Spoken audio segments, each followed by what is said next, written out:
పిఠాపురం అభివృద్ధికి పిఠాపురం ఎమ్మెల్యే రాష్ట్ర deputy CM Pawan Kalyan కృషి చేయడం జరుగుతుందని ఎమ్మెల్సీ హరిప్రసాద్ తెలిపారు.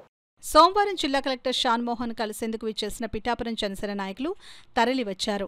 పిఠాపురం నియోజకవర్గ ఇన్ఛార్జ్ మర్రెడ్డి శ్రీనివాసరావుతో కలిసి ఎమ్మెల్సీ హరిప్రసాద్, జనసేన పార్టీ అధ్యక్షులు డీసీసీబీ చైర్మన్ తుమ్మల రామస్వామి బాబు, మాజీ ఎమ్మెల్యే పెన్నందర బాబులు విచ్చేశారు. ఈ సందర్భంగా కలెక్టరేట్ వద్ద ఎమ్మెల్సీ హరిప్రసాద్ మీడియాతో మాట్లాడుతూ అక్టోబర్ నెల మొదటి వారంలో Pithapuram MLA deputy CM Pawan Kalyan Pithapuram నియోజకవర్గంలో పర్యటించి పలు అభివృద్ధి కార్యక్రమాలకు శ్రీకారం చుట్టడం జరుగుతుందని వివరించారు.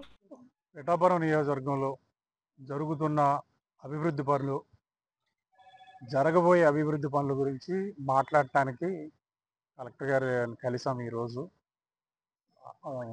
ప్రతి విషయం మీద కూలంకషంగా చర్చించాము. ఆయన కూడా ఆయన దగ్గర ఉన్న సమాచారాన్ని మాకు షేర్ చేసుకున్నారు. అదేవిధంగా త్వరలోనే డిప్యూటీ సీఎం శ్రీ పవన్ కళ్యాణ్ గారు పిఠాపురాన్ని సందర్శిస్తారు. ఆ డేట్లు ఇంకా ఫైనలైజ్ కాలేదు.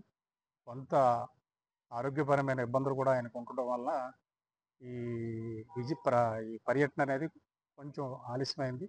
అయితే రాబోయే 2-3 వారాల్లో తప్పకుండా ఆయన పిఠాపురాన్ని సందర్శించి ఏదైతే ప్లాన్ చేశారో కొన్ని శంకుస్థాపనలు, ప్రారంభోత్సవాలు అవి ఉన్నాయి.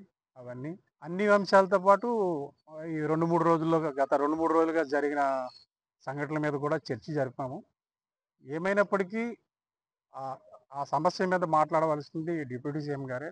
ఆయనే దానికి సంబంధించిన విషయాలను మీ అందరితో షేర్ చేస్తారు.